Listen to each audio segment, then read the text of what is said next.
Hello students, welcome to Panchajanya IAS. ನಾನು ನವೀನ್ ಕುಮಾರ್. ಇವತ್ತಿನ the Hindu ಪತ್ರಿಕೆಯ ವಿಶ್ಲೇಷಣೆಗೆ ನಿಮಗೆಲ್ಲರಿಗೂ ಸ್ವಾಗತ. ಮೊದಲನೇ ವಿಷಯ, an IISc team discovered ancient proteins in primitive bacteria that show how cells evolved greater complexity in early life on Earth. IISc, Indian institute of science, ಎಲ್ಲಿದೆ ಅಂತ ನೆನಪಿದೆಯಾ? ಬೆಂಗಳೂರಿನಲ್ಲಿರೋದು. ಅಲ್ಲಿನ ವಿಜ್ಞಾನಿಗಳು ಬ್ಯಾಕ್ಟೀರಿಯಾ, ಹಳೆಯ ಕಾಲದ ಬ್ಯಾಕ್ಟೀರಿಯಾಗಳಲ್ಲಿ ಆ ಒಂದು ಪ್ರೋಟೀನ್ಗಳನ್ನು ಪತ್ತೆ ಹಚ್ಚಿದ್ದಾರೆ. ಅದರ ಮೂಲಕ ಈಗ ಭೂಮಿಯ ಮೇಲೆ ಈಗ ಜೀವಿಗಳ ಕೋಶ ಇದೆಯಲ್ವಾ, ಮೊದಲು ಒಂದು ಕೋಶ ಇತ್ತು, ನಿಧಾನವಾಗಿ ಬಹುಕೋಶೀಯ ಜೀವಿಗಳು ಹುಟ್ಟುಕೊಂಡವು ಅಂತೆಲ್ಲ ನಾವು ಕೇಳ್ತೇವೆ. ಯೂನಿಸೆಲ್ಯುಲಾರ್ ಆರ್ಗ್ಯಾನಿಸಮ್ಸ್, ಅದಾದ್ಮೇಲೆ ಮಲ್ಟಿ ಸೆಲ್ಯುಲಾರ್ ಆರ್ಗ್ಯಾನಿಸಮ್ಸ್ ಅಂತೆಲ್ಲ ನಾವು ನೋಡ್ತೇವೆ ಸೈನ್ಸ್ ಅಂಡ್ ಟೆಕ್ನಾಲಜಿಯಲ್ಲಿ.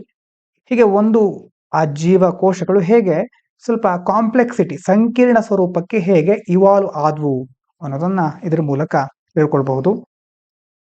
ಇಲ್ಲಿ ಬಂದಿರುವಂತಹ ಇನ್ನೊಂದು ಟರ್ಮ್ ಎಂಡೋಸಿಂಬಯಾಸಿಸ್ ಅಂತಂದ್ರೆ ಏನು? It's a process where one cell lives inside another.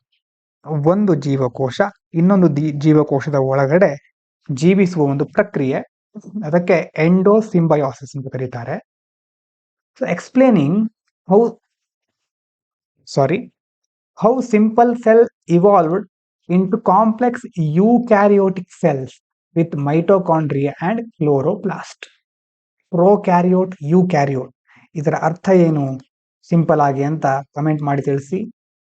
ಇಲ್ಲಿ ನೋಡಿ, ಇಲ್ಲಿ ಹೇಳ್ತಾ ಇರೋದು ಏನಂತಂದ್ರೆ, ಸಿಂಪಲ್ ಆದ ಸೆಲ್ಗಳು, ಸರಳವಾದ ಜೀವಕೋಶಗಳು, ಈಗ ಮೈಟೋಕಾಂಡ್ರಿಯಾ, ಕ್ಲೋರೋಪ್ಲಾಸ್ಟ್ ಎಲ್ಲ ಕೇಳಿರಬಹುದು ನೀವು, ಆ ರೀತಿ ಸ್ವಲ್ಪ ಸಂಕೀರ್ಣ ಕೋಶಗಳಾಗಿ ಹೇಗೆ ವಿಕಸನಗೊಂಡವು ಅನ್ನೋದನ್ನ ಈ ಎಂಡೋಸಿಂಬಯಾಸಿಸ್ ವಿವರಿಸುತ್ತೆ. ಇನ್ನು ATP, ಅಡಿನೋಸಿನ್ ಟ್ರೈಫಾಸ್ಫೇಟ್ ಅಂತ ಕರೀತಾರೆ. ATP synthase is key enzyme that produces energy in cells. ನಮ್ಮ ಜೀವಕೋಶಗಳಲ್ಲಿ ಅದು ಕಾರ್ಯನಿರ್ವಹಿಸಲಿಕ್ಕೆ ಬೇಕಾಗುವಂತಹ ಶಕ್ತಿಯನ್ನ ಉತ್ಪಾದಿಸುವ ಒಂದು ಎನ್ಸೈಮ್, ಕಿಣ್ವ ಅಂತ ಕರೀತಾರೆ.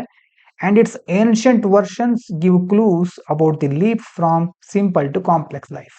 ಹಾಗಾಗಿ ಹಳೆ ಕಾಲದ ಇದರ ರೂಪಗಳಿಂದಾಗಿ ನಾವು ಯಾವ ರೀತಿ ಬದಲಾವಣೆ ಆಯಿತು, ಸಿಂಪಲ್ ಇಂದ ಕಾಂಪ್ಲೆಕ್ಸ್ ಲೈಫ್ ಹೇಗೆ ಇವಾಲ್ವ್ ಆಯಿತು ಅನ್ನೋದನ್ನ ತಿಳ್ಕೊಳ್ಬಹುದು. ಇದಾದ ನಂತರ ಮುಂದಿನ ವಿಚಾರ, ಇಂಡಿಯಾಸ್ ಟೊಬ್ಯಾಕೋ ಕಂಟ್ರೋಲ್. ಟೊಬ್ಯಾಕೋ ಎಲ್ಲಿ ಕೇಳಿರ್ತೀರಿ? ಟೊಬ್ಯಾಕೋ ಕಂಟ್ರೋಲ್ ಬಗ್ಗೆ. ಟೊಬ್ಯಾಕೋ ಬಗ್ಗೆ ಅವಾಗವಾಗ ಅಡ್ವರ್ಟೈಸ್ಮೆಂಟ್ಗಳು ಸಹ ಬರ್ತಾ ಇರುತ್ತೆ. ಧೂಮಪಾನ ಆರೋಗ್ಯಕ್ಕೆ ಹಾನಿಕರ ಅಂತೆಲ್ಲ ಆ ಒಂದು ಪ್ಯಾಕೆಟ್ ಮೇಲೆ ಬರೆದಿರ್ತಾರೆ.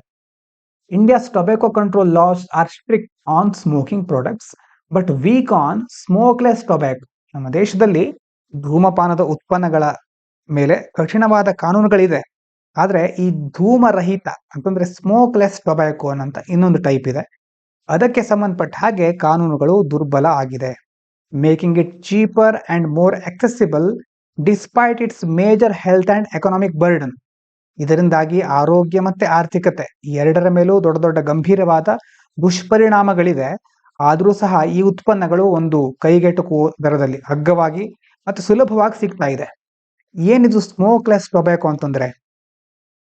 Smokeless tobacco is any form of tobacco that people do not burn and smoke. ಈಗ ಬರ್ನ್ ಮಾಡೋದು, ಸ್ಮೋಕ್ ಮಾಡೋದು ಅಂತಂದ್ರೆ ಏನು? ಸುಡುವಂಥದ್ದು, ಸಿಗರೇಟ್ಸು, ಬೀಡೀಸು, ಇದೆಲ್ಲ ಸುಡುವಂತಹ ಒಂದು ತಂಬಾಕಿನ ಒಂದು ವಿಧ. ಇನ್ಸ್ಟೆಡ್ ಈ ಸ್ಮೋಕ್ಲೆಸ್ ಟೊಬ್ಯಾಕೋ ಏನ್ ಮಾಡುತ್ತೆ, ಅಥವಾ ಏನ್ ಮಾಡ್ತಾರೆ ಅದನ್ನ, it is chewed, suck or sniffed. Gutka ಇರಬಹುದು, ಮತ್ತೆ ಬೇರೆ ಬೇರೆ ರೀತಿಯ, ನೀವು ಗಾಂಜಾ ಅಂತೆಲ್ಲ ಕೇಳಿರ್ತಾರಲ್ವಾ, ಆ ರೀತಿ ತುಂಬಾ ಬೇರೆ ಬೇರೆ ವಿಧಗಳಿರ್ಬಹುದು ಅದರಲ್ಲಿ. ಅಂದ್ರೆ ಒಂದು ಜಗಿಯೋದಿರ್ಬಹುದು, ಅಗಿಯೋದು, ಅಥವಾ ಅದನ್ನ ಈಗ ಕೆಲವರು ಬೇರೆ ಬೇರೆ ರೀತಿ ಉಪಯೋಗಿಸ್ಕೊಳ್ತಾರೆ, ಅಂದ್ರೆ ಸೇವಿಸೋದಿರ್ಬಹುದು. ಯಾವುದೇ ರೀತಿಯಾಗಿ ಅದು ಸ್ಮೋಕ್ ಬರೋದಿಲ್ಲ, ಅಥವಾ ಅದರಲ್ಲಿ ಈ ಒಂದು ಹೊಗೆ ಅಥವಾ ಧೂಮ ಇರೋದಿಲ್ಲ. ಧೂಮ ರಹಿತ ತಂಬಾಕು ಅಂತ ಹೇಳ್ತೇವೆ. ಹಾಗಾಗಿ ಅದಕ್ಕೆ ಸ್ಮೋಕ್ಲೆಸ್ ಟೊಬ್ಯಾಕೋ ಅಂತ ಕರೀತಾರೆ. ಇನ್ನು ಕೋರ್ಟ್ ಪಾರ್ಟ್ 2003 ಇದೇನ್ ಹೇಳುತ್ತೆ? Cigarettes and other tobacco product act, COTPA 2003, it bans smoking in public places, advertising and sale to minors, but its enforcement is weak and excludes smokeless tobacco regulation. ಈ COTPA ಕಾಯ್ದೆ ಪ್ರಕಾರ, ಅಥವಾ cigarette, ತಂಬಾಕು ಉತ್ಪನ್ನ ನಿಷೇಧ, ಅದಕ್ಕೆ ಸಂಬಂಧಪಟ್ಟ ಹಾಗೆ ಇದು ಸಾರ್ವಜನಿಕ ಸ್ಥಳಗಳಲ್ಲಿ ಯಾವುದೇ ಒಂದು ಪಬ್ಲಿಕ್ ಪ್ಲೇಸ್ ನಲ್ಲಿ ಧೂಮಪಾನವನ್ನ, ಜಾಹೀರಾತುಗಳನ್ನ ಮತ್ತೆ ಅಪ್ರಾಪ್ತರಿಗೆ ಮಾರಾಟ ಮಾಡೋದನ್ನ ನಿಷೇಧಿಸುತ್ತೆ. ನೀವು ನೋಡಿರಬಹುದು, ಒಂದು ಶಾಲೆಯ ಹತ್ರ ಹಾಕಿರ್ತಾರೆ, ಇಷ್ಟು ಅಡಿ ವಿಸ್ತೀರ್ಣದಲ್ಲಿ ಯಾವುದೇ ರೀತಿಯ ತಂಬಾಕು ಅಥವಾ ಅದರ ಉತ್ಪನ್ನಗಳನ್ನ ಮಾರಾಟ ಮಾಡುವ ಹಾಗಿಲ್ಲ ಅಂತ. ಆದ್ರೆ ಇದರ ಜಾರಿಯನ್ನ ಅಷ್ಟು ಸಮರ್ಪಕವಾಗಿ ಮಾಡ್ತಾ ಇಲ್ಲ. ನಿಯಂತ್ರಣವನ್ನ ಇನ್ನಷ್ಟು ಬಲಪಡಿಸಬೇಕಾದ ಅವಶ್ಯಕತೆ ಇದೆ. ಇನ್ನು ಟೊಬ್ಯಾಕೊ ಮೇಲೆ GST ನೋಡೋದಾದ್ರೆ, after GST cigarettes saw higher taxes while smokeless tobacco faced only 2 minor hikes. GST ಬಂದ್ಮೇಲೆ ಸಿಗರೇಟ್ ಮೇಲಿನ ತೆರಿಗೆ ತುಂಬಾ ಜಾಸ್ತಿ ಮಾಡಿದ್ದಾರೆ. ಆದ್ರೆ ಸ್ಮೋಕ್ಲೆಸ್, ಈ ಧೂಮರಹಿತ ತಂಬಾಕು ಇದೆಯಲ್ವಾ, ಇದರಲ್ಲಿ ಜಾಸ್ತಿ ದೊಡ್ಡ ಪ್ರಮಾಣದಲ್ಲಿ ತೆರಿಗೆ ಹೆಚ್ಚಳ ಏನಾಗಿಲ್ಲ, ಕೇವಲ 2 ಬಾರಿ ಒಂದು ಹೈಕ್ ಆಗಿದೆ ಅಷ್ಟೇ. Making it relatively more affordable compare to smoking products. ಹಾಗಾಗಿ ಇದರಿಂದಾಗಿ ಆ ಉತ್ಪನ್ನಗಳು, ತಂಬಾಕಿನ ಉತ್ಪನ್ನಗಳು ಬಹಳ ಈಸಿಯಾಗಿ ಸಿಗ್ತಾ ಇದೆ. ಹೀಗಾಗಿ ನೋಡಿ, ನಮ್ಮ ದೇಶದಲ್ಲಿ ನಾನ್ ಕಮ್ಯುನಿಕೇಬಲ್ ಡಿಸೀಸ್ಗಳ ಸಂಖ್ಯೆ ಜಾಸ್ತಿ ಆಗ್ತಾ ಇದೆ. ಅದನ್ನು ಸಹ ಲಿಂಕ್ ಮಾಡೋದನ್ನು ಕಲ್ತ್ಕೊಳ್ಳಿ. ಅಂತಂದ್ರೆ ಸಾಂಕ್ರಾಮಿಕವಲ್ಲದ ರೋಗಗಳು, ಹಾರ್ಟ್ ಪ್ರಾಬ್ಲಮ್, ಬ್ರೈನ್ ಪ್ರಾಬ್ಲಮ್ ಅಥವಾ BP, ಶುಗರ್, ಇಂಥ ಪ್ರಾಬ್ಲಮ್ಗಳು ಜಾಸ್ತಿ ಆಗೋದಕ್ಕೆ ಈ ಒಂದು ತಂಬಾಕಿನ ಉತ್ಪನ್ನಗಳ ಜೊತೆ ಮಾರುಕಟ್ಟೆಯಲ್ಲಿ ಸಿಗುವ ಬೇರೆ ಬೇರೆ ಸುಲಭವಾಗಿ ಸಿಗುವಂತಹ ಎನರ್ಜಿ ಡ್ರಿಂಕ್ಗಳಂತೆಲ್ಲ ಬರುತ್ತೆ, ಅದು ಸಹ ಕಾರಣ ಆಗಿರುತ್ತೆ. ಇನ್ನು ಮುಂದಿನ ವಿಚಾರ, ಇನ್ 2024ರಲ್ಲಿ Svalbard's glaciers lost nearly 1% of their total ice in just 6 weeks due to record high temperatures and warm, moist air inflow into the Arctic. Arctic circle ನೆನಪಾಗ್ತಾ ಇದೆಯಾ? ಭೂಮಿ ಇದೆ ಅಂತಂದ್ರೆ ಕೆಳಗಡೆ ಇರೋದು ಯಾವುದು, ಮೇಲ್ಗಡೆ ಇರೋದು ಯಾವುದು? ಅಂಟಾರ್ಟಿಕ್ ಇರೋದೆಲ್ಲಿ? ಕೆಳಗಡೆ. ಆರ್ಕ್ಟಿಕ್ ಇರೋದು ಮೇಲ್ಗಡೆ. ಹಾಗಾಗಿ ಆರ್ಕ್ಟಿಕ್ ನಲ್ಲಿರುವಂತಹ ಒಂದು ಸ್ವಾಲ್ಬಾರ್ಡ್ ಗ್ಲೇಷಿಯರ್, ಹಿಮನದಿ, ಮ್ಯಾಪ್ ನಲ್ಲಿ ಹೋಗಿ ಇದನ್ನ ಮಾರ್ಕ್ ಮಾಡ್ಕೊಳ್ಳಿ. ಇದು ಇಂಪಾರ್ಟೆಂಟ್ ಆದ ಗ್ಲೇಷಿಯರ್ ಇದು. ಈ ಒಂದು ಸ್ವಾಲ್ಬಾರ್ಡ್ ಸುತ್ತಮುತ್ತ ಯಾವ್ದಾದ್ರು ದೇಶಗಳು ಬರುತ್ತಾ ಅಂತ ನೋಡ್ಕೊಳ್ಳಿ ಕರೆಕ್ಟ್ ಆಗಿ. ಏನಾಗಿದೆ ಇಲ್ಲಿ, 1% ಹಿಮ, ಟೋಟಲ್ ಹಿಮ, ಆ ಒಂದು ಒಟ್ಟು ಹಿಮದಲ್ಲಿ 1% ಅದು ಕಳೆದುಕೊಂಡಿದೆ.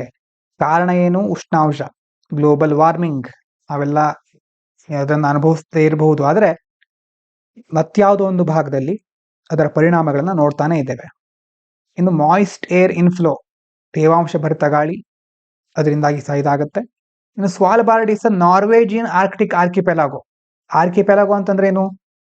ಗ್ರೂಪ್ ಆಫ್ ಐಲ್ಯಾಂಡ್, ದ್ವೀಪದ ಸಮೂಹ ಅಂತ ಹೇಳ್ತೇವೆ. ಸ್ವಾಲ್ಬಾರ್ಡ್ ಅನ್ನೋದು ನಾರ್ವೇಜಿಯನ್, ನಾರ್ವೆಯಲ್ಲಿ ಬರುತ್ತೆ ಅಂತ ನೋಡ್ಕೊಳ್ಳಿ. Highly sensitive to climate change, ಅಂದ್ರೆ ಹವಾಮಾನ ಬದಲಾವಣೆಗೆ ಹೆಚ್ಚು ಸೂಕ್ಷ್ಮವಾದಂತಹ ಪ್ರದೇಶ.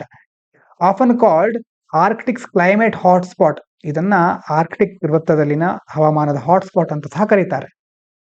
ಇನ್ನು ಸೀ ಲೆವೆಲ್ ರೈಸ್ ಆಗೋದು ಗೊತ್ತೇ ಇದೆ ನಿಮ್ಗೆ. ಯಾವ್ದ್ರಿಂದ ಆಗುತ್ತೆ? ಮುಖ್ಯವಾಗಿ ಕ್ಲೈಮೇಟ್ ಚೇಂಜ್ ಇಂದ ಆಗ್ತಕ್ಕಂಥದ್ದು. ರ್ಯಾಪಿಡ್ ಗ್ಲೇಷಿಯರ್ ಮೆಲ್ಟ್, ಹಿಮನದಿಗಳ ವೇಗವಾದ ಕರಗುವಿಕೆ, ಇದರಿಂದಾಗಿ ಗ್ಲೋಬಲ್ ಸಿ ಲೆವೆಲ್ ರೈಸ್ ಆಗುತ್ತೆ. ಅದರಿಂದಾಗಿ ಮತ್ಯಾವುದೊಂದು ಪ್ರದೇಶದಲ್ಲಿ ಫ್ಲಡ್ಡಿಂಗ್ ಆಗೋದು, ಆ ಒಂದು ಕರಾವಳಿ ಪ್ರದೇಶ, ಕೋಸ್ಟಲ್ ರೀಜನ್ ಅಂತ ಹೇಳ್ತೇವೆ, ಆ ಕೋಸ್ಟಲ್ ವಲ್ನರಬಿಲಿಟಿ ದುರ್ಬಲವಾಗಿರುತ್ತೆ, ಬಹಳ ಬೇಗ ಅಲ್ಲಿ ಫ್ಲಡ್ ಆಗುವ ಚಾನ್ಸಸ್ ಇರುತ್ತೆ. ಹೀಗಾಗಿ it's a major concern in climate change studies. IPCC ರಿಪೋರ್ಟ್ಗಳೆಲ್ಲ ಹೇಳ್ತಾ ಇರುತ್ತೆ ಇದ್ರ ಬಗ್ಗೆ, ಸಿ ಲೆವೆಲ್ ರೈಸ್ ಬಗ್ಗೆ. ಅವಾಗ ನಾವು ಈ ರೀತಿ ಸುದ್ದಿಗಳನ್ನ ನೋಡ್ತಾನೆ ಇರ್ತೇವೆ. ಇನ್ನು ISRO successfully conducted an airdrop test of a dummy crew module weighing 5 tons to check the parachute system for safe landing in the upcoming Gaganyaan human space flight mission. ನಮ್ಮ ಗಗನಯಾನ ಯೋಜನೆ ಇದೆ, ಮಾನವ ಸಹಿತ ಬಾಹ್ಯಾಕಾಶ ಯಾನ. ಅದು ವಾಪಸ್ ಬರಬೇಕಾದ್ರೆ ಸುರಕ್ಷಿತವಾಗಿ ಇಳಿಬೇಕಲ್ವಾ? ಅದಕ್ಕೋಸ್ಕರ ಒಂದು 5 ಟನ್ ತೂಕದ ಒಂದು ಮಾಡ್ಯೂಲ್ ಅನ್ನ ಮೇಲೆ ಕಳಿಸಿ ಪ್ಯಾರಾಚೂಟ್ ವ್ಯವಸ್ಥೆಯನ್ನ ಕೆಳಗೆ ಇಳಿಯುತ್ತಾ ಇಲ್ವಾ ಅಂತ ಪರೀಕ್ಷೆ ಮಾಡಿದ್ದಾರೆ. Gaganyaan is India's first human space flight programme by ISRO. ನಮ್ಮ ಇಸ್ರೋದ ಭಾರತದ ಮೊದಲ ಮಾನವ ಸಹಿತ ಬಾಹ್ಯಾಕಾಶ ಕಾರ್ಯಕ್ರಮ.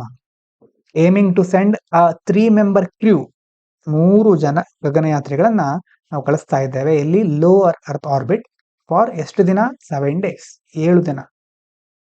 Crew module.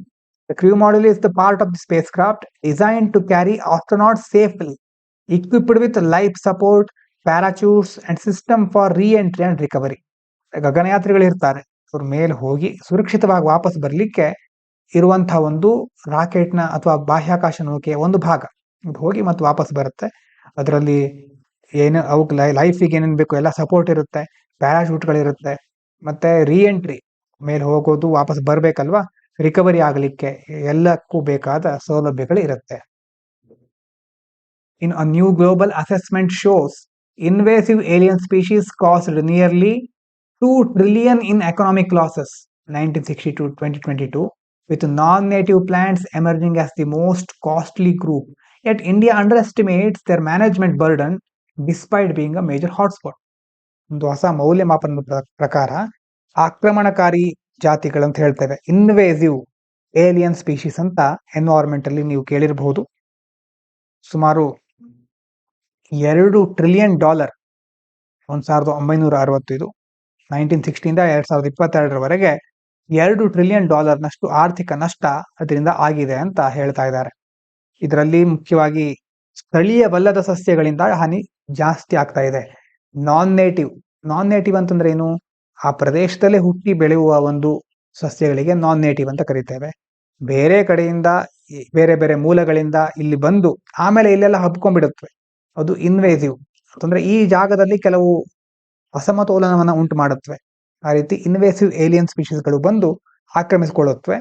ಹಾಗಾಗಿ ಇಂಥ ಇನ್ವೇಸಿವ್ ಏಲಿಯನ್ ಸ್ಪೀಶೀಸ್ಗಳಿಂದ, ನಾನ್ ನೇಟಿವ್ ಸ್ಪೀಶೀಸ್ಗಳಿಂದ ಹಾನಿ ಉಂಟಾಗ್ತಾ ಇದೆ.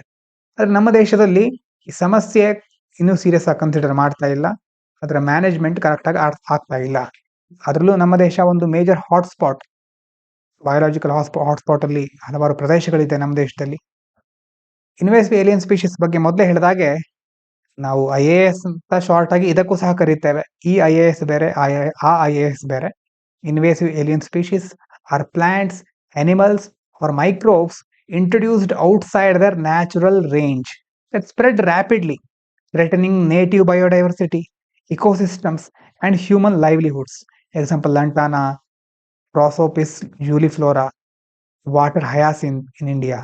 ಅಂತಂದ್ರೆ ಒಂದು ಗಿಡ ಅಥವಾ ಸಸ್ಯ, ಪ್ರಾಣಿ, ಸೂಕ್ಷ್ಮಾಣು ಜೀವಿಗಳಿರ್ಬೋದು, ಅವರ ನೈಸರ್ಗಿಕ ವ್ಯಾಪ್ತಿ ಎಂತಿರುತ್ತೆ, ನೇಟಿವಿಟಿ ಅವಕ್ಕೂ ಇರುತ್ತೆ. ಯಾವುದೋ ಒಂದು ದೇಶದಲ್ಲಿ ಹುಟ್ಟಿ ಬೆಳೆಯುವ ವಾತಾವರಣದಲ್ಲಿ ಅವು ಬೆಳೀತಾ ಇರುತ್ತವೆ.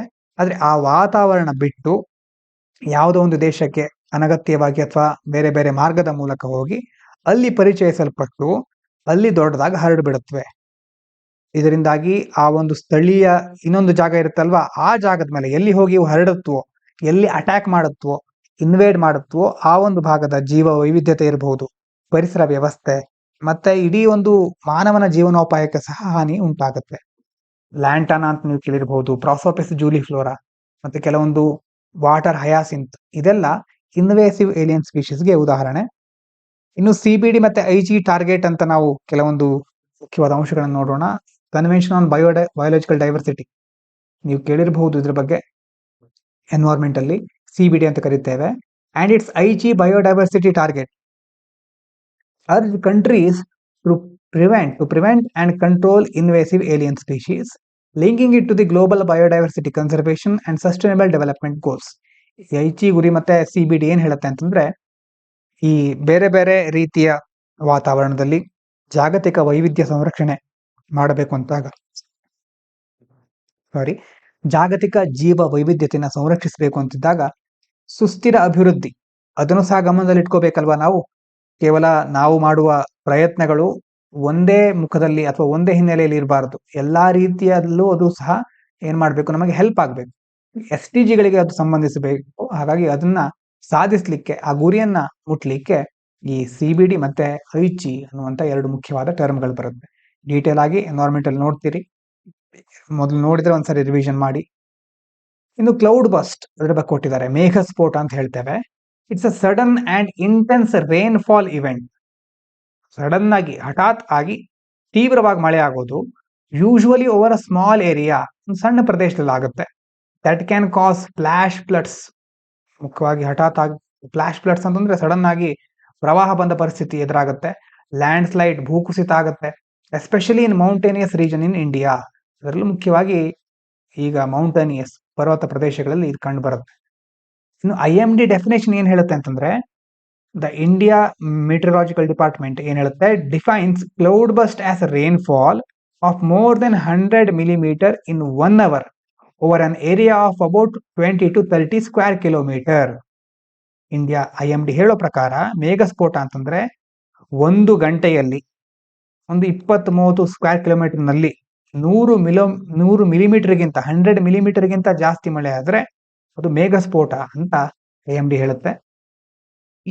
ಚಿಕ್ಕದಾಗಿ ಸಿಂಪಲ್ ಆಗಿ ಹೇಗಾಗತ್ತೆ ಅಂತಂದ್ರೆ, cloudburst occur when strong updrafts in thunderstorms hold large amounts of water high in the atmosphere, which is suddenly released as intense downpour. ಈಗ ದೊಡ್ಡ ದೊಡ್ಡ ಗುಡುಗು ಸಹಿತ ಬಿರುಗಾಳಿ ಅಂತ ನಾವು ಕೇಳಿರ್ತೀವಿ. ಆವಾಗ ಏನಾಗುತ್ತೆ, ಕೆಲವು ಮೇಲ್ಮುಖ ಗಾಳಿ, ಮೇಲ್ಗಡೆ ಹೋಗ್ತಾ ಇರುವಂತ ಗಾಳಿ ದೊಡ್ಡ ಪ್ರಮಾಣದ ನೀರನ್ನ ವಾತಾವರಣದಲ್ಲಿ ಹಿಡಿದಿಟ್ಕೊಳ್ಬಿಡುತ್ತೆ. ಆಮೇಲೆ ಸಡನ್ ಆಗಿ ಅದು ಮಳೆ ಆಗ್ಬಿಟ್ರೆ, ಈ ಒಂದು ಭಾಗ ಎಲ್ಲಿ ಮಳೆ ಆಗುತ್ತೋ ಅಲ್ಲೆಲ್ಲ ಪ್ರವಾಹದ ಪರಿಸ್ಥಿತಿ ಉಂಟಾಗುತ್ತೆ. ಡೀಟೇಲ್ ಆಗಿ ನೋಡಿ ಜಿಯೋಗ್ರಫಿಯಲ್ಲಿ, ಅದನ್ನ ನೆನಪು ಮಾಡ್ಕೊಳ್ಳಿ ಈಗಾಗಲೇ ಓದಿದ್ರೆ. ಇನ್ನು ಮುಂದಿನದು DRDO successfully tested the integrated air defence weapon system IADWS of the Odisha coast, designed to counter high-speed aerial targets like UAVs and drones through multi-layer defense. ಒಡಿಶಾದ ಕರಾವಳಿಯಲ್ಲಿ DRDO ಏನ್ ಮಾಡಿದೆ, ನಮ್ಮ IADWS integrated air defence weapon system ಅನ್ನ ಪರೀಕ್ಷೆ ಮಾಡಿದೆ, ಯಶಸ್ವಿಯಾಗಿ ಪರೀಕ್ಷೆ ಮಾಡಿದೆ. ತುಂಬಾ ಲೇಯರ್ ಇರುತ್ತೆ, ಮಲ್ಟಿ ಲೇಯರ್ ಅಂತ ಒಂದು ರಕ್ಷಣೆ. ಅದರಲ್ಲಿ UAV ಅಂತ ಕರಿತೇವೆ, ಅನ್ಮ್ಯಾನ್ಡ್ ಏರಿಯಲ್ ವೆಹಿಕಲ್, ಮತ್ತೆ ಡ್ರೋನ್, ಅದು ಸಹ UAVನೇ. ಹಾಗಾಗಿ ಅಂಥ ವೈಮಾನಿಕವಾಗಿ ಏನೇನು ನಮ್ಮ ಮೇಲೆ ಅಟ್ಯಾಕ್ ಆಗುತ್ತಲ್ವಾ, ಅದನ್ನ ಗುರಿಯಾಗಿಟ್ಕೊಂಡು ಇದನ್ನ ವಿನ್ಯಾಸ ಮಾಡಿದ್ದಾರೆ. IADWS integrated air defence weapon system combines indigenous quick reaction surface to surface air missile. ಯಾವ ಒಂದು ವಿಧ ಇದು? ಸರ್ಫೇಸ್ ಟು ಏರ್, ನೋಡಿ ಕರೆಕ್ಟ್ ಆಗಿ ನೋಡ್ಕೊಳ್ಳಿ, ಆವಾಗ ಮಿಸ್ ಆಗಿದ್ರೆ sorry. Surface to air missile. Surface ಅಂತಂದ್ರೆ ಸರ್ಫೇಸ್ ಇಂದ ಏರ್, ಭೂಮಿಯಿಂದ ವಾಯು ಮಾರ್ಗಕ್ಕೆ ಚಿಮ್ಮುವಂತಹದ್ದು surface to air. Quick reaction advanced very short range air defence system, VS ಶೋರೇಟ್ಸ್ ಅಥವಾ ನಾವು VSHORADS ಅಂತ ಕರಿಬಹುದು. And directed energy weapons for layer protection. ಅಂದ್ರೆ ಇದರಲ್ಲಿ ಏನೇನಿದೆ ನೋಡಿ, integrated air defence weapon system ಅಲ್ಲಿ ಇಂಡಿಜಿನಸ್ ಆಗಿ ಡೆವಲಪ್ ಮಾಡಿದಂತಹ ಸರ್ಫೇಸ್ ಟು ಏರ್ ಮಿಸೈಲ್ ಇದೆ, advanced very short range air defence system ಇದೆ, ಡೈರೆಕ್ಟೆಡ್ ಎನರ್ಜಿ ವೆಪನ್ಸ್. ಈ ಟರ್ಮ್ಗಳನ್ನ ಹೀಗೆ ನೆನ್ಪಿಟ್ಕೊಳ್ಳಿ, ಯಾಕಂದ್ರೆ ಫಿಲ್ಮ್ಸ್ ಅಲ್ಲಿ ಡೈರೆಕ್ಟ್ ಆಗಿ ಹೀಗೆ ಕೇಳ್ತಾರೆ. ಕನ್ನಡಕ್ಕಿಂತ ಇಂಗ್ಲಿಷ್ ಶಬ್ದಗಳನ್ನ ನೆನ್ಪಿಟ್ಕೊಳ್ಳೋದು ಒಳ್ಳೆಯದು ಇದರಲ್ಲಿ. ಇನ್ನು directed energy weapons, advanced systems that use high power lasers or electromagnetic energy to disable or destroy enemy targets without conventional projectiles. ಅಂದ್ರೆ ಸಾಂಪ್ರದಾಯಿಕವಾದ ಕ್ಷಿಪಣಿ ಇರುತ್ತಲ್ವಾ, ಅದನ್ನ ಬಳಸದೇನೆ ಶತ್ರು ಗುರಿಗಳನ್ನ ಒಂದು ನಿಷ್ಕ್ರಿಯ ಮಾಡೋದು ಅಂತಂದ್ರೆ ಡಿಸೇಬಲ್ ಮಾಡೋದು, ಅಥವಾ ಡಿಸ್ಟ್ರಾಯ್ ಮಾಡೋದು, ನಾಶ ಮಾಡೋದು. ಅದಕ್ಕೋಸ್ಕರ ಇವರು ಈ ಡೈರೆಕ್ಟೆಡ್ ಎನರ್ಜಿ ವೆಪನ್ಗಳು ಲೇಸರ್ಗಳನ್ನ, ಹೈ ಪವರ್ ಲೇಸರ್ಗಳನ್ನ ಬಳಸ್ಕೊಳ್ಳುತ್ತೆ, ಅಥವಾ ವಿದ್ಯುತ್ ಕಾಂತಿ ಶಕ್ತಿಗಳನ್ನ ಬಳಸ್ಕೊಳ್ಳುತ್ತವೆ. ಇನ್ನು ಕ್ವಶನ್ ನೋಡ್ತಾ ಹೋಗೋಣ. Which of the following best illustrates the connection between energy and evolution in the context of early life? ಅದಕ್ಕೆ ಉತ್ತರ ನೇರವಾಗಿ ಹೇಳ್ಬಿಡ್ತೇನೆ. ಸಿ ಅಂತಂದ್ರೆ ಇಲ್ಲಿ 2 ಸ್ಟೇಟ್ಮೆಂಟ್ ಇದೆ ನೋಡಿ. ಈ ತರ ಸಹ ಕ್ವಶನ್ ಬಂದಾಗ ನಾವು ಏನೋ ಒಂದು ತರಾತುರಿಯಲ್ಲಿ, ಗಡಿಬಿಡಿಯಲ್ಲಿ ಮೊದಲೇ ಉತ್ತರ ಕರೆಕ್ಟ್ ಅಂತ ಅನ್ಸುತ್ತೆ, ಅವಾಗ ಡೈರೆಕ್ಟ್ ಆಗಿ ಟಿಕ್ ಮಾಡ್ಬಿಡ್ತೇವೆ. ಟಿಕ್ ಮಾಡಾದ್ಮೇಲೆ ಎರಡನೇದು ನೋಡ್ತೇವೆ, ಎರಡನೇದು ಸಹ ಕರೆಕ್ಟ್ ಅನ್ಸುತ್ತೆ. ಆದ್ರೆ ಮೂರನೇದು ಏನಿರುತ್ತೆ, both A and B together ಅಂತಿರುತ್ತೆ, ಸಿ ಆಪ್ಷನ್. ಅವಾಗ ಇದೊಂದೇ ನೋಡಿದ್ರೆ ಇದು ಹೌದು ಅಂತ ಅನ್ಸಿ ಡೈರೆಕ್ಟ್ ಆಗಿ A ಅಂತ B ಅಂತ ಮಾರ್ಕ್ ಮಾಡೋ ಚಾನ್ಸಸ್ ಇರುತ್ತೆ, ಎಲ್ಲಾ ಆಪ್ಷನ್ ಅನ್ನು. ಹಾಗಾಗಿ ಮೊದಲು ನೋಡ್ಕೋಬೇಕು, ಇಲ್ಲಿ A ಹೌದು B ಹೌದು, ಆದ್ರೆ ಸಿ ಏನ್ ಹೇಳುತ್ತೆ, both A and B together explain how complexity in eukaryotes evolved. ಹಾಗಾಗಿ ಏನ್ ಹೇಳುತ್ತೆ, endosymbiosis leading to the absorption of mitochondria and chloroplast by simple cells. ಇದು ಹೌದು, ಕರೆಕ್ಟ್. ಎರಡನೇದು ನೋಡಿ, ATP synthase enabling energy production critical for transition to complex life. ಎರಡೂ ಹೌದು, ಆದ್ರೆ ಸಿ ಅದನ್ನ ಹೇಳುತ್ತಲ್ವಾ, ಎರಡು both A and B together explain how complexity in eukaryotes evolved. ಅದರ ಅರ್ಥ ನಾವು ಗಡಿಬಿಡಿ ಮಾಡಬಾರದು, ಎಲ್ಲ ಆಪ್ಷನ್ಗಳನ್ನ ಸರಿಯಾಗಿ ಓದಿ ಆಮೇಲೆ ನಿರ್ಧಾರಕ್ಕೆ ಬರಬೇಕು. ಅದನ್ನ ಹೇಳಲಿಕ್ಕೆ ಈ ರೀತಿಯಾದ ಒಂದು ಕ್ವಶನ್ ಅನ್ನ ಇಟ್ಟಿದ್ದು. ಇನ್ನು consider the following statements about India's tobacco regulation framework. ಏನು ಟೊಬ್ಯಾಕೋ ರೆಗ್ಯುಲೇಷನ್ ನೆನಪಾಗ್ತಾ ಇದೆಯಾ? ಧೂಮಪಾನ ಅನ್ನೋದೊಂದು, ಧೂಮರಹಿತ, ಸ್ಮೋಕ್ಲೆಸ್ ಟೊಬ್ಯಾಕೋ.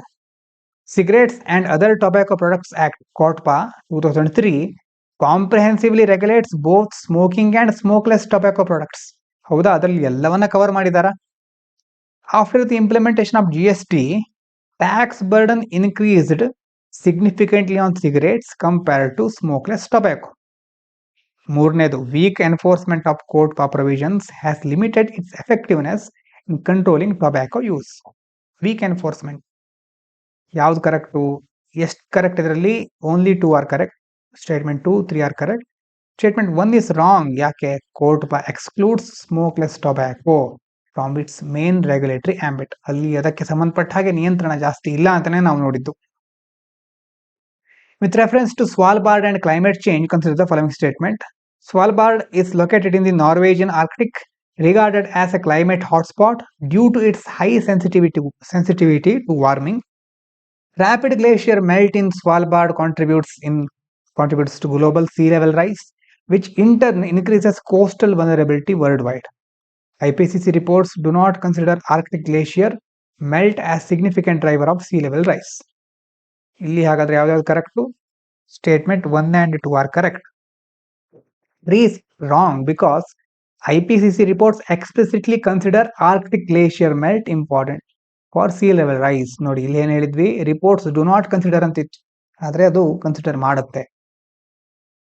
ಇನ್ನು with reference to invasive alien species, ಏನು ಮೊದಲೇದು ನೋಡಿ, IAS invasive alien species are organisms introduced beyond their natural range that spread rapidly, threatening biodiversity, ecosystem, livelihoods. ಹೌದಾ?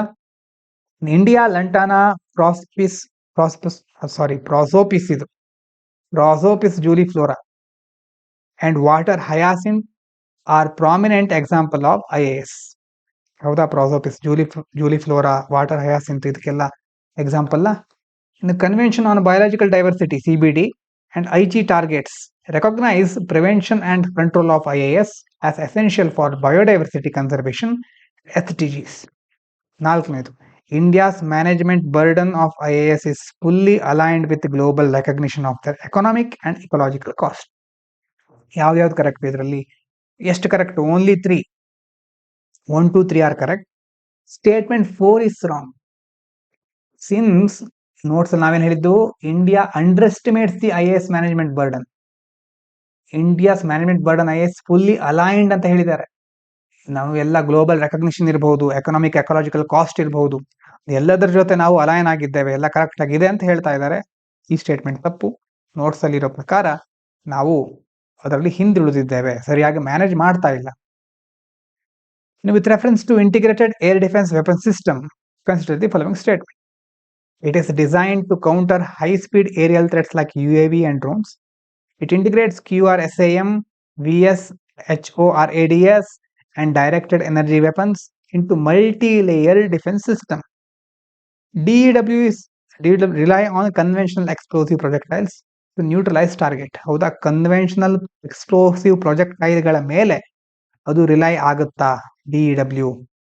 ಥಿಂಕ್ ಮಾಡಿ, ಅದು ಗೊತ್ತಿದ್ರೆ ಆನ್ಸರ್ ಮಾಡಬಹುದು. ಇದಕ್ಕೆ 1 and 2 are correct. 3 is wrong because DEWs use high power lasers. ನೋಡಿ, ನೆನಪಾಗ್ತಾ ಇದೆಯಾ?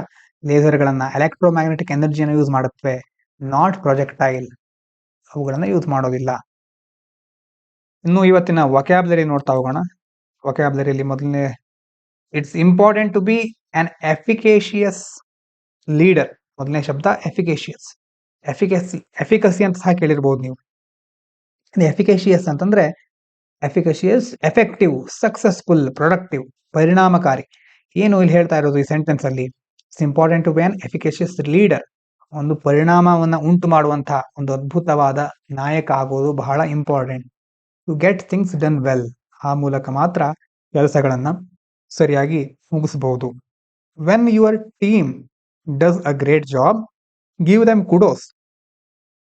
ನಿಮ್ಮ ಒಂದು ತಂಡ ಇದೆ ಅಂತ ಇಟ್ಕೊಳ್ಳಿ, ತಂಡ ಒಂದು ಒಳ್ಳೆಯ ಕಾರ್ಯವನ್ನ ಮಾಡಿದಾಗ ಗಿವ್ ದೆಮ್ ಕುಡೋಸ್. ಕುಡೋಸ್ ಅನ್ನೋದನ್ನ ಅವಾಗವಾಗ ಎಲ್ಲಾದ್ರೂ ನೀವು ನೋಡಿರ್ಬಹುದು ಬಳಸೋದನ್ನ. ಕುಡೋಸ್ ಅಂತಂದ್ರೆ ಪ್ರೇಸ್, ಅಕ್ಲೇಮ್, ರೆಕಗ್ನಿಷನ್, ಮೆಚ್ಚುಗೆ, ಅವರನ್ನ ಹೊಗಳೋದು. Don't let a polemic argument derail a productive meeting. Polemic ಅಂತಂದ್ರೆ ವಿವಾದಾತ್ಮಕ, ಕಾಂಟ್ರವರ್ಷಿಯಲ್, ಹಾಸ್ಟೈಲು, ಆರ್ಗ್ಯುಮೆಂಟೇಟಿವ್. ಯಾವುದೊಂದು ವಿವಾದದ ಮೂಲಕ ಇಡೀ ಮೀಟಿಂಗ್ ಹಾಳಾಗದೇ ಇರೋ ರೀತಿ ನೋಡ್ಕೊಳ್ಳಿ. It's always better to find common ground. ಎಲ್ಲರಿಗೂ ಸಮಾನವಾದಂತಹ ಅವಕಾಶ ಕೊಡೋದು ಒಳ್ಳೆಯದು. Newer, more efficient process will eventually supersede the old one. ಯಾವುದೇ ಒಂದು ವಿಷಯದಲ್ಲಿ ಆಗಿರ್ಬೋದು. ಸೂಪರ್ ಸೀಡ್ ಅಂತಂದ್ರೆ ಬದಲಾಯಿಸೋದು, ಹೊಸದಾಗಿರ್ತಕ್ಕಂತಹ ಇನ್ನಷ್ಟು ದಕ್ಷತೆ ಇರತಕ್ಕಂಥ ಪ್ರೊಸೆಸ್ಗಳು ಹಳೆಯ ಮೆಥಡ್ಗಳನ್ನ ಸೂಪರ್ಸೀಡ್ ಮಾಡುತ್ತವೆ, ಬದಲಾಯಿಸಿಬಿಡುತ್ತವೆ. We should tout our team success to so everyone knows how well we are doing. Tout ಅಂತಂದು ಸಹ ಇಲ್ಲಿ ಮೆಚ್ಚುಗೆ ವ್ಯಕ್ತಪಡಿಸೋದು ನೋಡಿದ್ವಲ್ವ ಮೇಲೆ. ಅದೇ ರೀತಿ ಥಾಟ್ ಅಂತಂದ್ರೆ ಹೊಗಳೋದು. ನಮ್ಮ ಟೀಮ್ ಅನ್ನ ನಾವು ಹೊಗಳಬೇಕು. So everyone knows how well we are doing. ನಾವೆಲ್ಲ ಎಷ್ಟು ಚೆನ್ನಾಗಿ ಇದನ್ನು ನಿರ್ವಹಿಸ್ತಾ ಇದ್ದೇವೆ ಅಂತ ಎಲ್ರಿಗೂ ಇದರಿಂದ ತಿಳಿಯುತ್ತೆ. ಇನ್ನೂ ಒಂದು ಆರ್ಟಿಕಲ್ ನೋಡೋಣ, ಬಹಳ ಇಂಪಾರ್ಟೆಂಟ್ ಆದ article. Nourish to flourish, nutrition and cognition link. Article ಏನ್ ಹೇಳ್ತಾ ಇದ್ದಾರೆ ಅಂತಂದ್ರೆ, child's first 1000 days of life from conception to age 2 years. It's like a critical window, just like the last 1 hour before catching flight. ವಿಮಾನಯಾನ ಮಾಡ್ತಾ ಇರೋರಿಗೆ ಕೊನೆಯ 1 ಗಂಟೆ ಎಷ್ಟು ಇಂಪಾರ್ಟೆಂಟ್ ಅಂತ ಗೊತ್ತಿರುತ್ತೆ. ಅದೇ ರೀತಿ ಮನುಷ್ಯನ ಜೀವನದಲ್ಲಿ ಒಂದು ಮಗುವಿನ ಬೆಳವಣಿಗೆಯ ಹಂತದಲ್ಲಿ ಮೊದಲ 100 ದಿವಸ ಇರುತ್ತಲ್ವಾ, ಅದಕ್ಕೆ ಕ್ರಿಟಿಕಲ್ ವಿಂಡೋ ಅಂತ ಹೇಳ್ತಾ ಇದ್ದಾರೆ. ಅಂದ್ರೆ ಸುಮಾರು 2 ವರ್ಷದ ತನಕ, ಗರ್ಭಾವಸ್ಥೆಯಿಂದ 2 ವರ್ಷದ ತನಕದ ಒಂದು ಅವಧಿ ಬಹಳ important. If nutrition and brain development are neglected in this period, child will never reach their full potential. ಈ 1,000 ದಿನದ ಅವಧಿಯಲ್ಲಿ ಒಂದು ವೇಳೆ ನ್ಯೂಟ್ರಿಷನ್, ಪೌಷ್ಟಿಕಾಂಶದ ಕೊರತೆ ಆಗ್ಬಿಟ್ರೆ, ಅಥವಾ ಬ್ರೈನ್ ಡೆವಲಪ್ಮೆಂಟ್ ಸರಿಯಾಗಿ ಆಗದೆ ಇದ್ರೆ, ಆ ಮಗು ತನ್ನ ಸಾಮರ್ಥ್ಯವನ್ನ ಸರಿಯಾಗಿ ತಲುಪಲಿಕ್ಕೆ ಆಗೋದಿಲ್ಲ. ತನ್ನ ಸಾಮರ್ಥ್ಯ ಅಥವಾ ಆ ಮಗುವಿನ ಬೇರೆ ಬೇರೆ ಹಂತಗಳಲ್ಲಿ ಕೊರತೆಗಳು ಉಂಟಾಗ್ತಾ ಹೋಗಬಹುದು. ಮುಂದೆ ಬಹಳ ಕಷ್ಟ ಉಂಟಾಗುತ್ತೆ. ಸೈನ್ಸ್ ಏನ್ ಹೇಳುತ್ತೆ, by age 2 years child's brain grows to 80% of its adult weight. Adult ವೇಟಿನ 80% ಅಷ್ಟು ಬ್ರೈನ್ ಗ್ರೋ ಆಗೋದು 2 ವರ್ಷ ಇದ್ದಾಗ. Brain connections peak in this time, synapses ಅಂತ ಕರಿತೇವೆ. ಆ ಕನೆಕ್ಷನ್ಗಳು ಬಹಳ ಪೀಕ್ ಆಗಿರುತ್ತವೆ ಈ ಸಂದರ್ಭದಲ್ಲಿ. ಅಂತಂದ್ರೆ ನೀವು 1ರಿಂದ 2 ಅಥವಾ 2ರಿಂದ 3 ವರ್ಷದೊಳಗಡೆ ಎಷ್ಟು ಕಲಿತೀರಾ ಅಂತಂದ್ರೆ, ನಾವೆಲ್ಲರೂ ಎಷ್ಟು ಕಲಿತೀವಿ ಅಂತಂದ್ರೆ, ಇಡೀ ಜೀವನ ಆಮೇಲೆ ಕಲಿಯೋದಕ್ಕಿಂತ ಬಹಳ ಹೆಚ್ಚಿನ ಪ್ರಮಾಣದಲ್ಲಿ ಈಗ ಪ್ರತಿಯೊಂದನ್ನು ಅಷ್ಟು ಗ್ರಾಸ್ ಮಾಡ್ಕೊಳ್ಳೋ ಪವರ್ ಇರುತ್ತೆ ಆವಾಗ. ಇನ್ನು frontal lobe, responsible for planning, learning, self control, develop fastest in these years. ನಮ್ಮ ಫ್ರಂಟಲ್ ಲೋಬ್ ಅಂತ ಇರುತ್ತೆ, ಆ ಒಂದು ಬ್ರೈನಿನ ಭಾಗ ಈ ಒಂದು ಅವಧಿಯಲ್ಲಿ, 2 ವರ್ಷದ ಅವಧಿಯಲ್ಲಿ ತುಂಬಾ ವೇಗವಾಗಿ ಡೆವಲಪ್ ಆಗುತ್ತೆ. ಆ ಒಂದು ಭಾಗ ಸರಿಯಾಗಿ ಡೆವಲಪ್ ಆದ್ರೆ ಪ್ಲಾನ್ ಮಾಡೋದಿರಬಹುದು, ಲರ್ನಿಂಗ್, ಕಲಿಯುವಂತಹ ಒಂದು ಸಾಮರ್ಥ್ಯ, ಸೆಲ್ಫ್ ಕಂಟ್ರೋಲ್, ಆ ಸಾಮರ್ಥ್ಯ ಇರಬೇಕು ಅಂತಂದ್ರೆ ಈ ಫ್ರಂಟಲ್ ಲೋಬ್ ಡೆವಲಪ್ ಆಗಬೇಕು. Nutrition is poor, brain and body growth is stunted growth ಹೇಳಿರಬಹುದು ನೀವು. ಯಾವಾಗ ನ್ಯೂಟ್ರಿಷನ್ ಇರೋದಿಲ್ವೋ ಕರೆಕ್ಟ್ ಆಗಿ, ಅವಾಗ ಬ್ರೈನ್ ಮತ್ತೆ ಬಾಡಿ ಗ್ರೋತ್ ಕರೆಕ್ಟ್ ಆಗಿ ಆಗೋದಿಲ್ಲ. ಎಫೆಕ್ಟ್ಸ್ ಮೋಸ್ಟ್ಲಿ ಇರ್ರಿವರ್ಸಿಬಲ್ ಲೇಟರ್ ಅಲ್ವಾ. ಇದರಿಂದ ಆಗುವಂತ ಪರಿಣಾಮಗಳನ್ನ ಮತ್ತೆ ನಾವು ಸರಿಪಡಿಸಲಿಕ್ಕೆ ಆಗೋದೇ ಇಲ್ಲ. India has improved in reducing under nutrition, but at the current phase stunting will still remain at 10% ಇನ್ 2075. ನಮ್ಮ ದೇಶದಲ್ಲಿ ಅಂಡರ್ ನ್ಯೂಟ್ರಿಷನ್ ಇಂಪ್ರೂವ್ ಆಗ್ತಾ ಇದೆ. ಪೌಷ್ಟಿಕಾಂಶದ ಕೊರತೆಯನ್ನು ನಿಧಾನವಾಗಿ ನಾವು ಸಾಲ್ವ್ ಮಾಡ್ತಾ ಬಂದಿದ್ದೇವೆ. ಆದ್ರೆ ಇದೇ ರೀತಿ ಹೋದ್ರೆ ನಾವು 2075 ತನಕನೂ ಸ್ಟಂಟಿಂಗು 10%ಗೆ ಇರುತ್ತೆ. ನಮ್ಮ ಗೋಲು ಅದನ್ನ ಇನ್ನಷ್ಟು ಕಡಿಮೆ ಮಾಡೋದಕ್ಕಿದೆ. ಆದ್ರೆ ಇನ್ನೊಂದು ವಿಚಾರ ಇವ್ರು ಹೇಳೋದು, ನ್ಯೂಟ್ರಿಷನ್ ಮತ್ತೆ ಕಾಗ್ನಿಷನ್. ಕಾಗ್ನಿಷನ್ ಅಂತಂದ್ರೆ ಅರಿವು ಅಂತ ಸಹ ಹೇಳ್ತೇವೆ, ಬುದ್ಧಿ, ಮೆದುಳಿನ ಬೆಳವಣಿಗೆ ಎಲ್ಲದಕ್ಕೂ ಸಂಬಂಧಪಟ್ಟಿದ್ದು. Nutrition and brain development are inseparable, ಒಂದಕ್ಕೊಂದು ಲಿಂಕ್ ಆಗಿದೆ ಇದು. ಪೋಷಕಾಂಶಗಳು ಇದ್ರೆ, ಸರಿಯಾದ ರೀತಿಯ ಪೌಷ್ಟಿಕ ಆಹಾರ ಸಿಕ್ಕಿದ್ರೆ ಮಾತ್ರ ಬ್ರೈನ್ ಡೆವಲಪ್ ಆಗೋದು. ಎಕ್ಸಾಂಪಲ್ ನೋಡಿ, study in Tamil Nadu showed that iron deficiency in early childhood harmed school performance and cognition later in life. ಚಿಕ್ಕವರಿದ್ದಾಗ ಕಬ್ಬಿಣಾಂಶದ ಕೊರತೆ ಇದ್ರೆ ಮುಂದೆ ಸ್ಕೂಲ್ ಪರ್ಫಾರ್ಮೆನ್ಸ್ ಅಲ್ಲಿ, ಕಾಗ್ನಿಷನ್ ಅಲ್ಲಿ ತುಂಬಾ ತೊಂದರೆ ಆಗುತ್ತೆ ಅಂತ ತಮಿಳುನಾಡಿನ ಒಂದು ಸ್ಟಡಿ ಹೇಳ್ತಾ ಇದೆ. Mall nutrition plus lack of stimulation. ಉದಾಹರಣೆಗೆ ಈಗ ನಾವು ಆಟ ಆಡ್ತೇವೆ ಚಿಕ್ಕವರಿದ್ದಾಗ, ಮಾತನಾಡೋದು, ಇಂಟರಾಕ್ಷನ್ ಮಾಡೋದು, ಇದೆಲ್ಲ ಒಂದು ಸ್ಟಿಮ್ಯುಲೇಷನ್ ತರ. ಅದ್ರ ಜೊತೆ ಈ ಮಾಲ್ ನ್ಯೂಟ್ರಿಷನ್ ಸೇರ್ಕೊಂಡ್ಬಿಟ್ರೆ ಡ್ಯಾಮೇಜಸ್ ನ್ಯೂರೋಪ್ಲಾಸ್ಟಿಸಿಟಿ. ಮೆದುಳಿನಲ್ಲಿ ಇರುವಂತಹ ನ್ಯೂರಾನ್ಸ್ಗಳು ನ್ಯೂರೋಪ್ಲಾಸ್ಟಿಸಿಟಿ ಅಂತ ಒಂದು ಗುಣವನ್ನು ಹೊಂದಿರುತ್ತವೆ. ಆ ಒಂದು ಗುಣದಿಂದಾಗಿನೇ ನಾವು ಹೊಸ ಹೊಸ ವಿಚಾರಗಳನ್ನು ಕಲೀಲಿಕ್ಕೆ, ಒಂದು ವಿಷಯವನ್ನ ಇನ್ನೊಂದು ಜೊತೆ ಕನೆಕ್ಟ್ ಮಾಡ್ಕೊಳ್ಳಿಕ್ಕೆ ಸಾಧ್ಯ ಆಗುತ್ತೆ. ಅದರ ಬಗ್ಗೆ ತುಂಬಾ ಡೀಟೇಲ್ ಆಗಿ ಇಲ್ಲಿ ಹೇಳ್ತಾ ಇಲ್ಲ, ಮೇಲ್ನೋಟಕ್ಕೆ ಮಾತ್ರ ನೋಡ್ತಾ ಇದ್ದೇವೆ. ಇಂಡಿಯನ್ ಪ್ರೋಗ್ರಾಮ್ಸ್ ನಮ್ಮ ದೇಶದಲ್ಲಿ ಏನ್ ಮಾಡಿದ್ದಾರೆ ಇದಕ್ಕೆ ಸಂಬಂಧಪಟ್ಟ ಹಾಗೆ ಅಂತಂದ್ರೆ, ICDS, integrated child development services, is the world's largest scheme. ಜಗತ್ತಿನಲ್ಲಿ ಅತ್ಯಂತ ದೊಡ್ಡದಾದ ಯೋಜನೆ. Giving food and health plus pre school education. ಇದರ ಅಂಡರ್ ಅಲ್ಲಿ ಒಂದು ಅಂದ್ರೆ ಆಹಾರ, ಅದರ ಜೊತೆ ಹೆಲ್ತ್, ಅವರ ಆರೋಗ್ಯ ನೋಡ್ಕೊಳ್ಳೋದು, ಮತ್ತೆ ಪ್ರೀ ಸ್ಕೂಲ್ ಎಜುಕೇಶನ್, ಎಷ್ಟೋ ಕಡೆ LKG UKG ಅಂತ ನಾವು ಕರಿತೇವೆ, ಅಂಗನವಾಡಿ ಅಂತ ಕರಿತೇವೆ, ಅದಕ್ಕೆ ಸಂಬಂಧಪಟ್ಟ ಹಾಗೆ ಇರುವಂತ ಸ್ಕೀಮ್. ಇನ್ನು ಪೋಷಣ್ ಬಿ ಪಡಾಯಿ ಬಿ, ಪೋಷಣ್ 2.0 ಅಂತ ಅಭಿಯಾನದ ಅಂಡರ್ ಅಲ್ಲಿ ಅವರಿಗೆ ಪೋಷಣೆನು ಅಂತಂದ್ರೆ ಪೋಷಕಾಂಶಗಳು ಸಿಗಬೇಕು, ಶಿಕ್ಷಣ ಸಹ ಸಿಗಬೇಕು. Focusing on combining nutrition with early learning. National curriculum framework for early childhood care and education, ECCE ಅಂತಿದೆ. ಇದನ್ನ ಮೊದಲನೇ ಸಾರಿ ನೋಡಿದ್ದೀನಿ, ನೆನಪಿದೆಯಾ? Early childhood care and education, ಚಿಕ್ಕವರಿದ್ದಾಗ ಸಂಬಂಧಪಟ್ಟಂತಹ ಒಂದು ವಿಷಯ ಬಂದಿತ್ತು, ನೆನಪು ಮಾಡ್ಕೊಳ್ಳಿ. Guides anganwadi workers to provide both nutrition and play based learning. ನೆನಪಾಗ್ತಾ ಇದೆಯಾ? ಈಗಾದ್ರೂ ಹಳೆ ಎಪಿಸೋಡ್ಗಳನ್ನ ನೋಡಿದ್ರೆ ನೋಡಿದ ನೆನಪಿರುತ್ತೆ. ಅಂಗನವಾಡಿ ವರ್ಕರ್ಸ್ ಗಳಿಗೆ ಇರುವಂತ ಸಮಸ್ಯೆ, ಅವ್ರು ಯಾವ್ದ್ರ ಮೇಲೆ ಫೋಕಸ್ ಮಾಡ್ಬೇಕಂತ ಗೊತ್ತಾಗ್ತಾ ಇಲ್ಲ, ತುಂಬಾ ಕೆಲಸ ಜಾಸ್ತಿ ಆಗ್ತಾ ಇದೆ. ಕನೆಕ್ಟ್ ಮಾಡೋದನ್ನ ನೆನ್ಪಿಟ್ಕೊಳ್ಳಿ. ಇಲ್ಲಿ ಅಂಗನವಾಡಿ ವರ್ಕರ್ಸ್ ಗಳಿಗೆ ಮುಖ್ಯವಾಗಿ ನ್ಯೂಟ್ರಿಷನ್ ಮತ್ತೆ ಪ್ಲೇ ಬೇಸ್ಡ್ ಲರ್ನಿಂಗ್ ಸಂಬಂಧಪಟ್ಟ ಹಾಗೆ ಮುಖ್ಯವಾಗಿ ಅವರಿಗೆ ಗೈಡ್ಲೈನ್ಸ್ ಕೊಡ್ತಾರೆ. But quality is weak, coverage is patchy, home visit by anganwadi workers are limited. ಏನಾಗ್ತಾ ಇದೆ, ಒಂದು ಕ್ವಾಲಿಟಿ ಚೆನ್ನಾಗಿಲ್ಲ, ಕವರೇಜ್ ಪ್ಯಾಚಿ ಅಂತಂದ್ರೆ ಪ್ಯಾಚ್ ವರ್ಕ್ ತರ, ಎಲ್ಲೆಲ್ಲಿ ತೊಂದರೆ ಆಗುತ್ತೋ ಅಲ್ಲಲ್ಲಿ ಮಾತ್ರ ನೋಡ್ತಾ ಹೋಗೋದು, ಪ್ರೊಯಾಕ್ಟಿವ್ ಅಪ್ರೋಚ್ ಇಲ್ಲ. ಮತ್ತೆ ಅಂಗನವಾಡಿ ವರ್ಕರ್ಸ್ ಗಳಿಗೆ ತುಂಬಾ ಬೇರೆ ಬೇರೆ ವಿಷಯಗಳನ್ನ ಅವ್ರ ಮೇಲೆ ಹೇರಿರ್ತಾರೆ, ಹೋಮ್ ವಿಸಿಟ್ ಅನ್ನ ಮಾಡ್ಲಿಕ್ಕೆ ಆಗ್ತಾ ಇಲ್ಲ. ಆದ್ರೆ ಅಂಡರ್ 3 ಏಜ್ ಇರಬೇಕಾದ್ರೆ ಅವ್ರು ಹೋಗ್ಬೇಕಾಗಿರೋದು ಬಹಳ ಇಂಪಾರ್ಟೆಂಟ್. ಹಾಗಾಗಿ ಎಲ್ಲೆಲ್ಲಿ ನಾವು ಇಂಪ್ರೂವ್ ಮಾಡ್ಕೊಳ್ಬೇಕು ಅಂತಂದ್ರೆ ICDS ಅನ್ನ ಇನ್ನಷ್ಟು ಬಲಗೊಳಿಸಬೇಕು, ಟೆಕ್ನಾಲಜಿ ಯೂಸ್ ಮಾಡಬೇಕು, ಸರ್ವಿಸ್ಗಳನ್ನ ಇನ್ನಷ್ಟು ಬೆಟರ್ ಅಂದ್ರೆ ಇಂಪ್ಲಿಮೆಂಟ್ ಮಾಡೋದಿರಬಹುದು, ಸೇವೆಗಳನ್ನ ಉತ್ತಮ ರೀತಿಯಲ್ಲಿ ಅವರಿಗೆ ಕೊಡಿಸೋದು. Higher coverage in cities and villages, ಮುಖ್ಯವಾಗಿ ಹಳ್ಳಿಗಳಲ್ಲಿ ಮತ್ತೆ ನಗರಗಳಲ್ಲಿ ಎರಡೂ ಪ್ರದೇಶಗಳಲ್ಲಿ ICDS ಅನ್ನ ಚೆನ್ನಾಗಿ ಕವರ್ ಮಾಡಬೇಕು. ICDS ಅನ್ನ ಚೆನ್ನಾಗಿ ಇಂಪ್ಲಿಮೆಂಟ್ ಮಾಡಬೇಕು. ಮುಂದಿನ ವಿಚಾರ ಇವರು ಹೇಳ್ತಾ ಇರೋದು ಎಂಪವರ್ ವುಮೆನ್. ಇಲ್ಲಿ expand pre and primary education, ಈ ಪಾಯಿಂಟ್ ನೋಡಿ.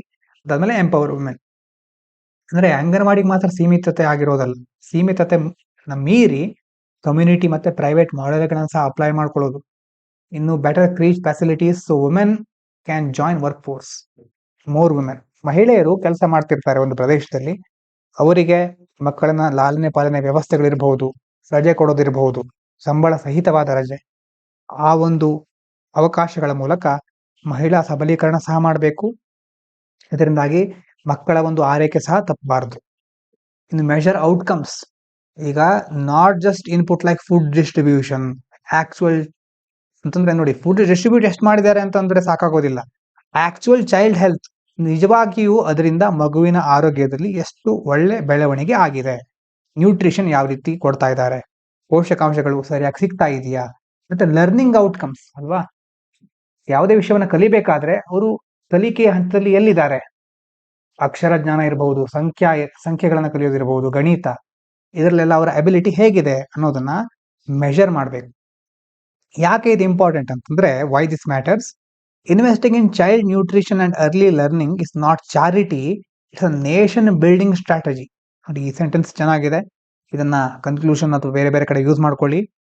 ಚೈಲ್ಡ್ ನ್ಯೂಟ್ರಿಷನ್ ಮೇಲೆ ನಾವು ಇನ್ವೆಸ್ಟ್ ಮಾಡೋದು ಚಾರಿಟಿಗೋಸ್ಕರ ಅಲ್ಲ, ಏನೋ ಒಂದು ದಾನ ಧರ್ಮ ಪಾಪ ಅಂತ ಮಾಡೋದಲ್ಲ. It's a nation building strategy, ನಮ್ಮ ದೇಶವನ್ನ ಸದೃಢ ದೇಶವನ್ನ ಮಾಡ್ಲಿಕ್ಕೆ ಇದು ಆಗ್ಲೇಬೇಕಾದಂತ ಕೆಲಸ. It ensures children grow into productive adults and women reach their full potential. ಪ್ರತಿ ಮಗು ತನ್ನ ಸಾಮರ್ಥ್ಯವನ್ನ ಸರಿಯಾಗಿ ಉಪಯೋಗಿಸ್ಕೊಳ್ಳಿಕ್ಕಾಗಬೇಕು, ಮತ್ತೆ ಮಹಿಳೆಯರು ಸಹ ತಮ್ಮ ತಮ್ಮ ಎಲ್ಲಾ ಅವಕಾಶಗಳನ್ನು ಸರಿಯಾಗಿ ಉಪಯೋಗಿಸ್ಕೊಂಡು ಜೀವನದಲ್ಲಿ ಉನ್ನತ ಸ್ತರವನ್ನ ಕಾಣಬೇಕು. Delays in the first 1000 days cannot be fully fixed later. ಹಾಗಾಗಿ ಮೊದಲನೇ 1000 ದಿವಸಗಳಿರುತ್ತಲ್ವಾ, ಅವಾಗೇನಾದ್ರೂ ಡಿಲೇ ಮಾಡಿದ್ರೆ, ಅವಾಗೇನಾದ್ರೂ ತೊಂದರೆ ಆದ್ರೆ ಅದನ್ನ ಸರಿಪಡಿಸೋದು ಬಹಳ ಕಷ್ಟ. Nutrition plus early stimulation in first 1000 days is the foundation of human development.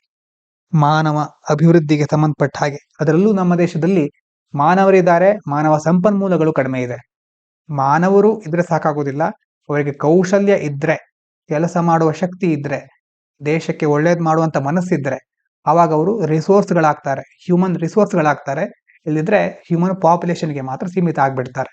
ಹಾಗಾಗಿ ಅವರಿಗೆ ಚಿಕ್ಕವರಿದ್ದಾಗಿಂದ ಇರಬಹುದು, ಯಾವುದೇ ವ್ಯಕ್ತಿಗೆ ಮಗುವಾಗಿದ್ದಾಗಿಂದಾನು ನ್ಯೂಟ್ರಿಷನ್ ಮತ್ತೆ ಸ್ಟಿಮ್ಯುಲೇಷನ್, ಅವಾಗ ಹೇಳಿದಾಗೆ ಇಂಟರಾಕ್ಷನ್ ಇರಬಹುದು, ಪ್ಲೇಯಿಂಗ್ ಇರಬಹುದು, ಮತ್ತೆ ಕಮ್ಯುನಿಕೇಶನ್ ಅಂತಹ ಸ್ಟಿಮ್ಯುಲೇಷನ್ ಕೊಡೋದ್ರ ಮೂಲಕ ಹ್ಯೂಮನ್ ಡೆವಲಪ್ಮೆಂಟ್ ಕಡೆ ನಾವು ಮುಖ ಮಾಡಬಹುದು.